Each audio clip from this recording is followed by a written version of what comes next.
Angayenza ulevel umshabathi ifake phansi ikhanda wajabula abalandeli benqabanqaba bathi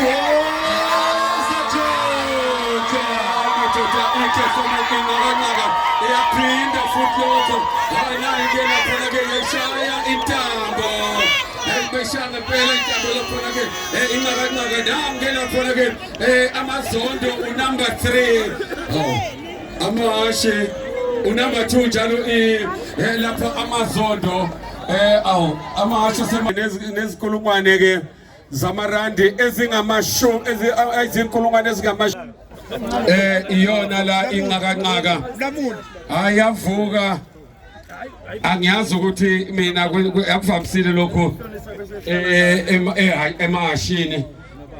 noma ngabe ke kuthiwani ukuthi ihashi ke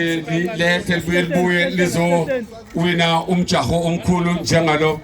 njoba ke sibona yenza igile imanga xaphashe inqakanqa yenze bese ngasakulindela ukuthi ngakwenza basho lapho sigwebe babe ngavuki nayo njengayo usuku la namhlanje ngizojabula kakhulu kuyisifiso ukuthi ngiwina ngoba sengalithola ithuba emtunga ngangadlala ngayinikela ukuthi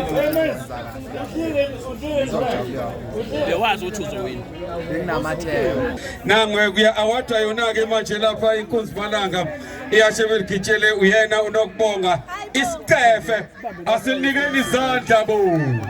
eke size nje amakhwela siwumnyango wezemidlalo ezobuciko namasiko kwaZulu Natal kanjalo nohulumeni wongane sijabule kakhulu kakhulukazi ngalama initiatives esiwabona enzeka kuyona yonke imiphakathi yakithi namhlanje ke sila kumasipala waseNkandla umcimbi lo oqala eminyakeni eyisishiyagalolunye edlule ubule wenzeka ke kodwa kungijabulisa kakhulu kulonyaka ukuthi umnyango wethu usondele kakhulu ukubambisana nomasipala waseNkandla nomnyango kaNdunankulu nawo sondele kakhulu ukubambisana nomasipala waseNkandla siyafisa ukuthi izinto njengalezi siqhakambise iqhubeke ngoba imicimbi le ebivele ikhona ezikhathini zakudala njenganamhlanje ke sesinayo ne-association